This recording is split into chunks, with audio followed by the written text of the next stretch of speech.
All right, let's get going here. GM to one and all, welcome to another what's going to be a awesome Dev and Tell. So if you didn't know what Dev and Tell is, Dev and Tell is a session that's held almost weekly on Fridays to give people of the Dev Guild an opportunity to show off their any cool projects they're working on, um, or any tips or tricks around software development, or their just any type of passion they have really around the area of development. It's an opportunity for people to strut their stuff and give them a platform to share it with all of the community here. So this week, I'm happy to bring over M Grin, Nikita, who is going to show his project Own Your Words. Take it away, Nikita. Yeah, cool. Thank you. Thank you, Norb. Thank you for having me here. Firstly, yeah, really happy that all of you joined and could join this morning. Norb, thank you for being a host. So, yeah, as you said, there's going to be a presentation of this project called Own Your Words. I've been working for a couple of times. Um, First, I want to say thank you to Javi, who presented last week on the Dead and Tales. It was beautiful Dead and Tale, and basically I inspired by him to create this presentation as well, not just the product itself. So I'm gonna go through the slides like easily. A couple of words about myself. So my name is Nikita. Joined D&D late August 2021, and that was like close to the best decisions in my life, in my career, etc. Otherwise, I'm like working as a full stack dev and a bit of data engineering last couple of years. So yeah, basically, just wanted to get into Web3 and join the D&D DAO, and like that was a beautiful decision. So what are the reasoning behind like starting this Own Your Words project? Well, firstly, yeah, get into Web3 development. Of course, the best way of learning something is by doing something. So I started to think about some kind of idea of a pet project to work on for a couple of weeks. Also, the collab land board, I didn't like it at all. So when joining the D&D DAO or any other DAO, you have to prove your wallet, and you have to prove that you own an NFT, and like I didn't like the UX at all. I mean, like I do understand why it's done like this, but I didn't like the UX at all. So I thought like maybe we can do something better, right? Also, what I want to do is basically leverage the blockchain technology for a Web 2 world. So basically to ease the transition from the Web 2 to Web 3 platform. So we do have this beautiful Web 3 world now where a lot of stuff happening and it's really beautiful, but the transition itself is not yet planned. And like I wanted to think about how that could happen to transition from any platforms in Web 2 to any platforms to Web 3, basically have some kind of connections. That's how the idea was born, basically. So I wanted to build something related to something familiar to me. At the day that was basically house flows. I've been working like for 1 hour or 1 year and a half on authentication systems, a lot of projects related to like different house flows, social media house, one password out, no password house, etc., etc. So a lot of different flows. So I wanted to build something around the house flows. Wanted to build something not really complicated, as again I was just getting into Web3. So just one simple ERC721 contract, no funny stuff, just a simple Solidity contract to get into Solidity as well. But I wanted to do the full circle of development. So basically, I wanted to build the POC on my laptop and then bring it to production deployment to see how the whole CI flows are working, to see how the law is going to be working, and like all the real production issues with Web3 applications. I wanted to phase them. So the result, yeah, I got this idea of owning your social media posts and as a result, owning your social media accounts as NFTs. So basically having a product which will allow you to own your access to, let's say, Twitter, Discord, or TikTok as NFTs on the blockchain. Next step was planning.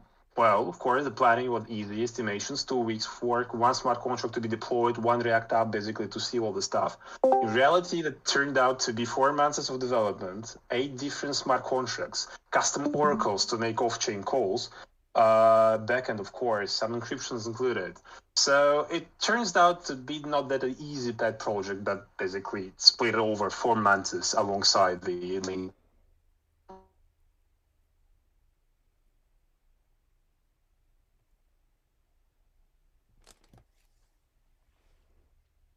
Nikita, are you still there? I think you might have cut out.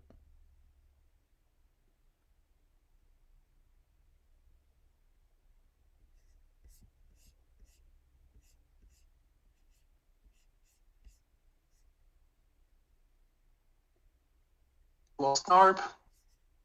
Uh, All I'm seeing is a really low signal on my end. what about now? Are we all good? Right? Yep. Okay. Yeah, Yep. I was able to hear him the whole time. So All right, it must have been my connection. Sorry about that. Yep. Continue. Go ahead.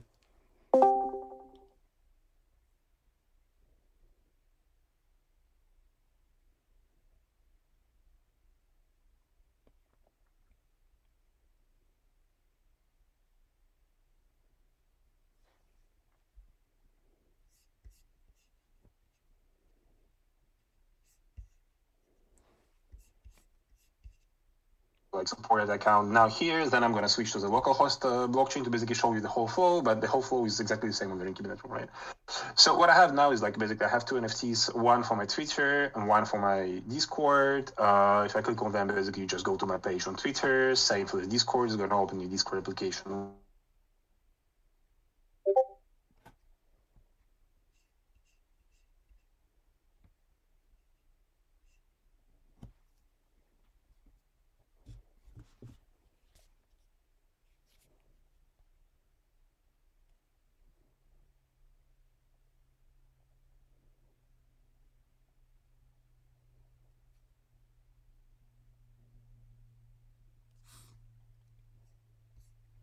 This account.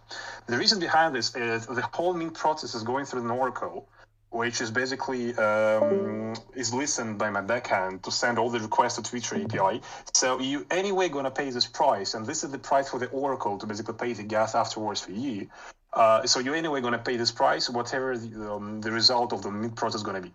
So if you're gonna succeed or not, you'll have to pay this price. So firstly, it's better to check if the account is available on basically this network, currently localhost network. So just going through the whole outflow. I'm sorry, I got my interface in Russian. It's like Russian. And yeah, now it's just check that my Twitter account is not yet minted on the blockchain. So basically, I can mint it on my own now. So let's mint it. It's gonna ask me again to authorize, as I'm getting all this almost two verifiers and tokens from Twitter every time. They're not stored anywhere. So getting like another authorization from Twitter, now getting my MetaMask notifications to basically pay these gas fees, which will be paid to the Oracle for him to basically submit stuff. Of course, I had to reset my account on localhost as I just restarted my blockchain. Yeah, so we start from scratch. Sorry for this. That's a demo effect. You will know this. Never working for the first time. Classic. Yep. Yeah, sure.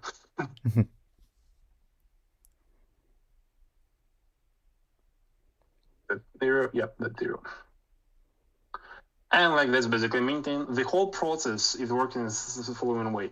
Now we made a call to a smart contract of the given NFT, which is basically making a call to the minter contract, which is gonna call the Oracle. My backend gonna listen for an event happening on the Oracle side, like the request received. My backend gonna send the request to Twitter, like off-chain request to Twitter, asking if the provided OAuth verifiers and tokens are valid. If it's valid, the Oracle gonna submit a state change to the blockchain saying like, okay, this request succeeded with information about my Twitter account, so basically my Twitter ID and something else. And then the NFT contract, or mostly the front end, will listen for this request, succeed the event to reload the page and to get my NFT from the smart contract, basically. So here it is. That's basically how you mint an NFT for your Twitter. Next step, of course, like minting your words. Basically, you can just go here and open your Twitter and basically just copy paste the link and you're gonna mint this tweet. What's gonna happen if I'm gonna mint, let's say, this tweet, which is not mine? So I don't have ownership over the account created this tweet. So basically, I'm not supposed to mint it, right? Yeah. So I don't own the NFT for the account that created the tweet. So I can't mint it. I can mint on my own tweets, right? So let's go back. Let's select this tweet. This is my account, and basically the whole stuff is checking that I do have the rights to mint this given post. The whole flow is working the same way. There is the NFT contract for the all new words. There is an Oracle who is basically doing off-chain calls. There is a backend doing these calls for real, and then there is a whole stuff being like with all these events coming through. And yeah, here it is. This is my NFT. Basically, if you click on it, you're gonna open this the Twitter page. Let me switch back to the Rinkiby network, as like the whole process has been showing right now on the local network. Yeah, so that's it. Currently supported networks are Twitter and Discord for social networks, and Twitter only for posts, for like tweets, for like words, right?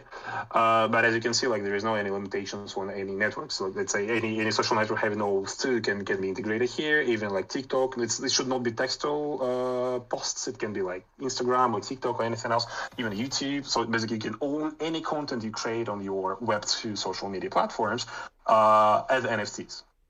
The third kind of tab here is statements. That's like the next stage of development, which is not done yet, is basically being able to create kind of books or statements based on the words you own and then to print them. So like some kind of off-chain, real world usage of your NFTs, like printing books with your stuff. But it's not yet at all deployed and developed, right? Then, well, with our NFTs, so you definitely have them on your OpenSea. It's on testnet now, so it's on Rinkiby network now. But basically, yeah, so all the metadata here is formatted well. You can go to your, Twitter, to my Twitter now. The uniqueness of this stuff is basically the background. The background is random, just to make it a bit rare or whatever, just like to have fun. That's pretty much it about the product itself, like about the way it's working, about the way it's developed.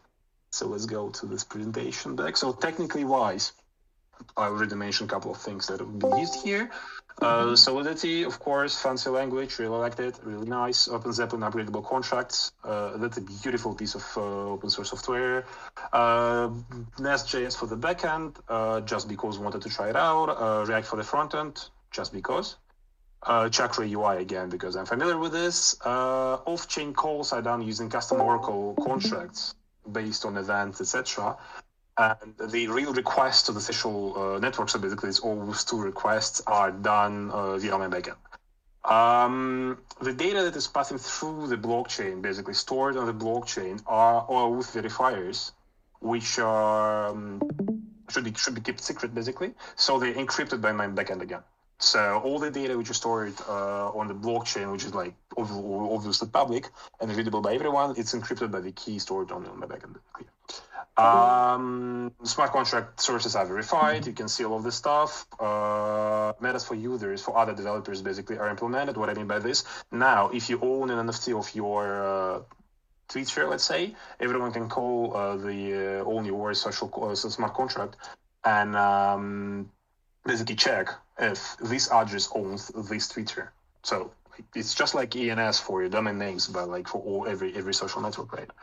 Documentation, as always, non-existent, not developed, not written. There is nothing about documentation. GitHub is public, so it's already on the notion of our Dev and Tell meetings, but I can share it later on in the Discord. So yeah, that's about tech basically. The roadmap now is, well, firstly, take a small break after this 4 months of developing the small and easy to deploy pet project. But then, yeah, I would like to basically try to build a team with one dev, one marketing, and one designer guys. Add more social networks, of course. As I said, the smart contracts are upgradable, so there is no any problems in adding new social networks into the same smart contract. We don't need to deploy other smart contracts, so basically to have other NFT collections in the same smart contract. Deploy to mainnet, just didn't do it because, like, yeah, 4 months of development, get tired of it. Then trade bots and utils for other developers. So that's where the collab land bot basically can be replaced. So instead of a user going to a bot, clicking on a link and connecting his wallet to verify that he owns the account that just joined the Discord server, what we could do basically, the Discord can just check if the account which was being just connected to the Discord server is owned by any of the ETH addresses. And yeah, this point basically developed statements NFT and build operations about printing it on paper. These are like dreams. That would be cool and fun to have. That's pretty much it for my side. And basically, yeah, I'm leaving like the remaining 30 minutes for you for questions. Yeah, this was really awesome, Nikita. Thank you for sharing this. I might have missed this point. My internet connection might have cut off.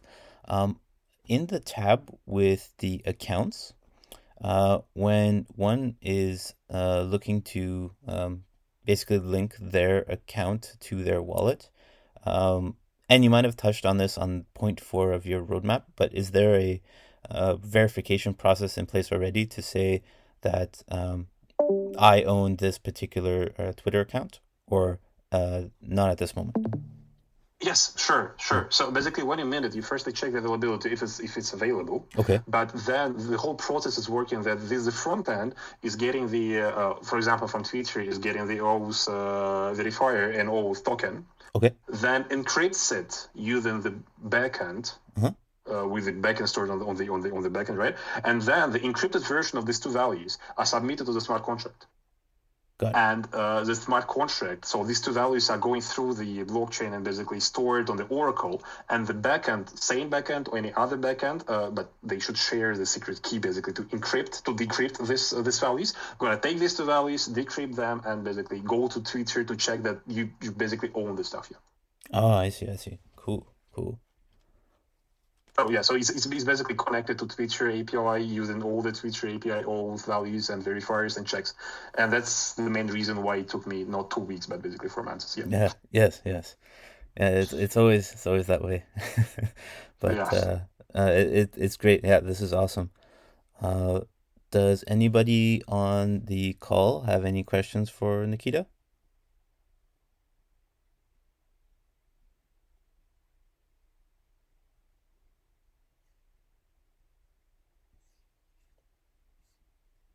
Uh, doesn't look like it, but I guess another question from me was so was this project kind of inspired by a particular uh, um, like a particular passion or looking to solve a particular problem? I might have missed that as well in the beginning. I apologize.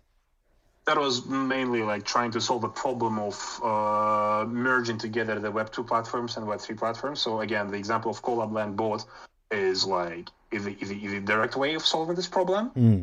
But like I wanted something easier, so I don't see the point why if I own an ETH address and if I own a Discord account, why every time I join in the server in Discord, I have to re-verify that that's my account for this Discord server, right? I Same understand. for like Twitter. So I've seen recently that Twitter is developing their own connection to ETH network.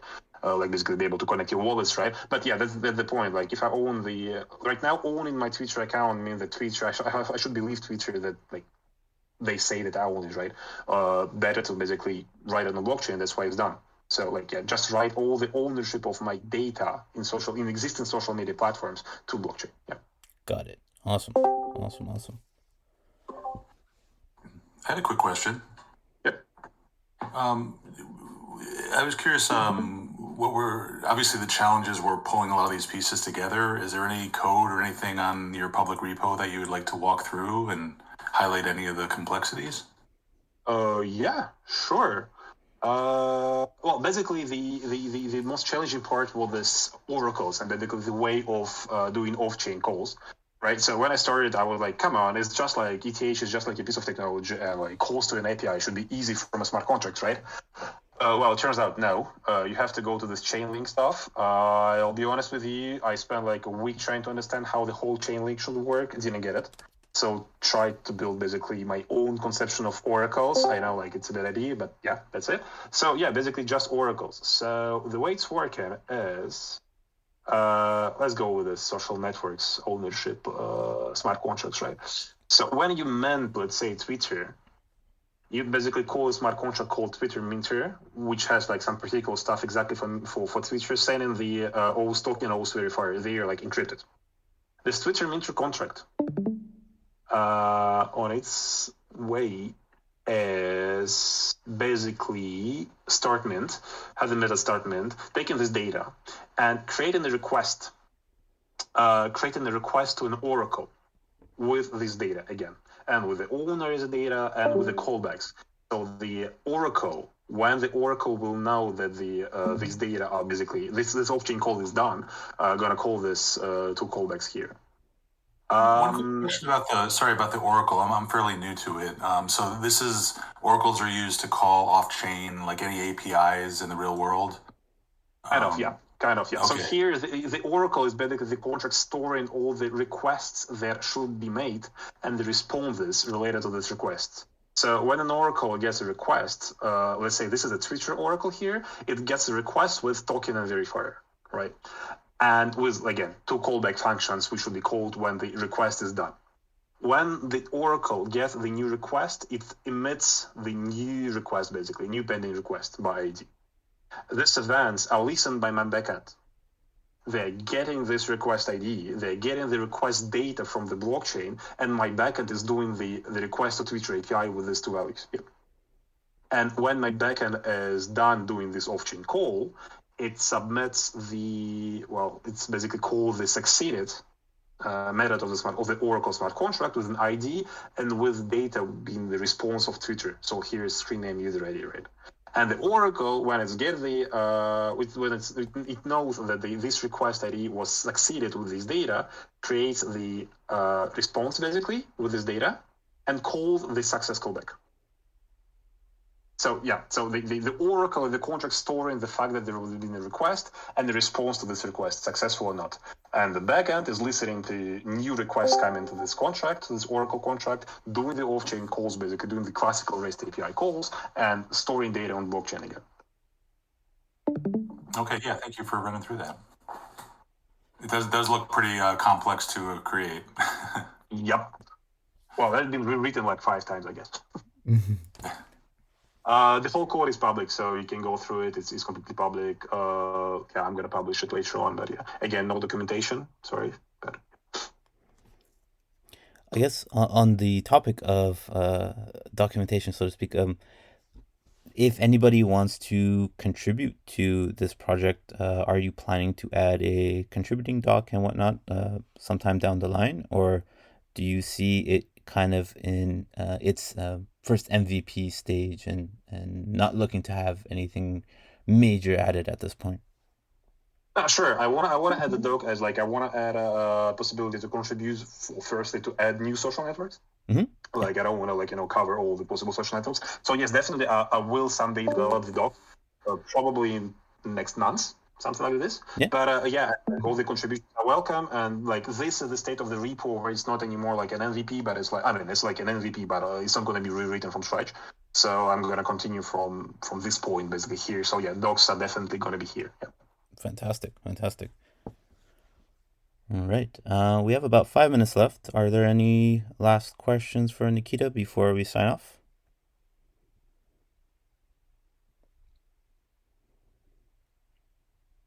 Going once. Going twice. Oh, would you want to share the presentation? I didn't actually get many notes down because my stream cut out. But yeah, I'd love to put that in the Notion if you're willing to. Yeah, sure. I'm gonna post it now in the developer's voice text channel and in the Notion as well. Yeah. Perfect. Yeah, thank you for your presentation. Really enjoyed it. Yeah, thank you. Thank you, guys. Yeah. This was awesome, Nikita. Thank you very much for sharing. And if there are no further questions, we can call the Dev and Tell session for today. Once again, thank you so much for everybody participating and asking questions, and Nikita for sharing. Stay tuned for a announcement around next week's Dev and Tell presenter. The slot is still open, so if anybody is interested, shoot me a DM or post in the Dev and Tell channel, or better yet, you can take the initiative and book your spot in the Notion wiki that is posted in the Dev and Tell channel. Up to you. And with that, I hope everybody has a fantastic rest of their day, a great weekend, and we will touch base again next week. All right, gang. I will stop the recording here now.